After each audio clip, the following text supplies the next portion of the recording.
The right question is not, can I afford a $1.5 million house in Alameda? The right question is, do I want what that money actually buys me? That's what I'm gonna answer in this video, and we're gonna start right now. Hey, welcome back to the channel. My name is Hans with the Gunderman Group, and today we're gonna be answering what the money buys for $1.5 million here in the island city of Alameda. If you've subscribed to the channel before, you've probably seen some of these videos that I've done in past years. This is the newest edition. I will link to some of those if you want to check out some of the old ones so you can compare and contrast where things are moving in this market, and I'll link to those up here. But today we're going to cover in 2023 what the money bought and how much you got, bed bath count, square footage, all that stuff, as well as where that kind of sits in the market stack. How much is above, how much is below, where does that price point actually land you? There's some really interesting stuff in this that you're gonna wanna check out.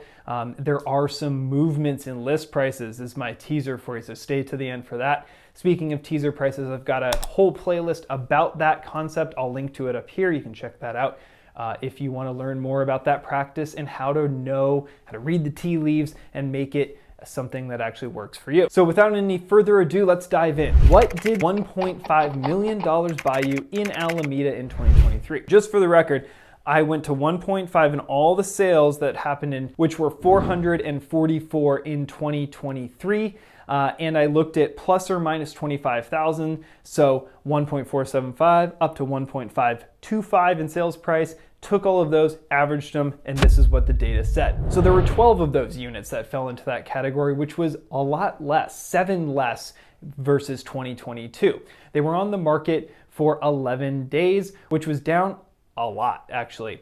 So things moved a lot quicker because in 22, the average was 22 days on market at this price point. So it actually cut the days on market in half. Interesting. So on average, you got 3.3 bedrooms, which was actually up a third of a bedroom on average, and 2.6 bathrooms, which is up actually a full half bath versus last year for the same data set. You saw an average of 1,777 square feet, which was down only 104. So you got an extra half bathroom, but you lost about 100 square feet on average. So the list price was $1,341,417, and the sales price was $1,497,583, which was a ratio of 111.64. So said another way, this price point sells for an average of 11.64% over its asking price. Now, one really interesting trend was on the listing price.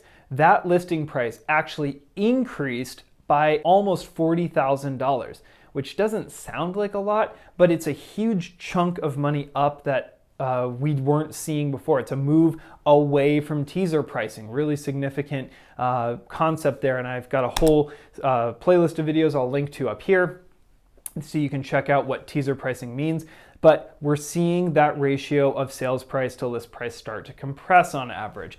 Interesting. If you're ready to take your home buying journey to the next level, down in the description of the video, I've got my Ultimate Buyer's Guide, which walks you through everything you need to know between picking an agent, a lender, all the contingencies, everything at a very high level you need to be aware of, things to ask agents and lenders, so you can form your team and be a ready buyer and know exactly what it is you're getting yourself into. So go check that out, download it, and read it and enjoy.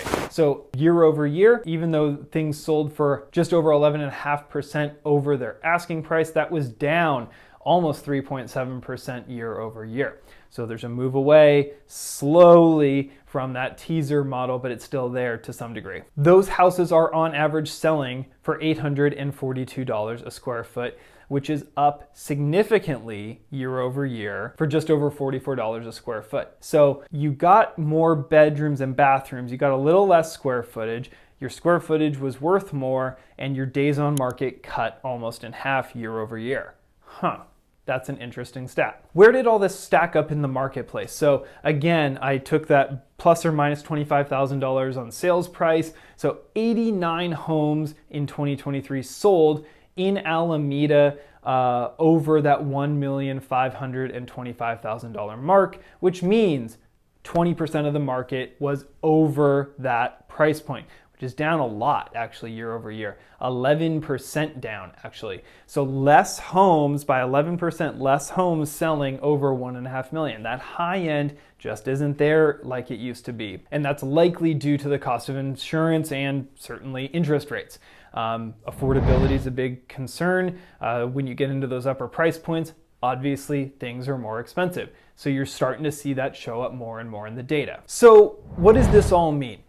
Days on market cutting in half really shocked me. I didn't expect that. I thought things would be kind of lingering for a similar amount of time, but it really didn't, especially at this price point.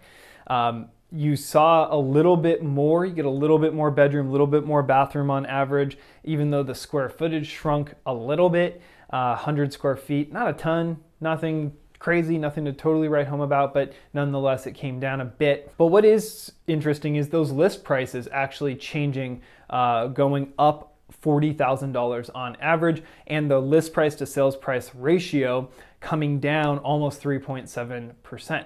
So those things combined are telling me we're getting away from teaser pricing slowly but surely.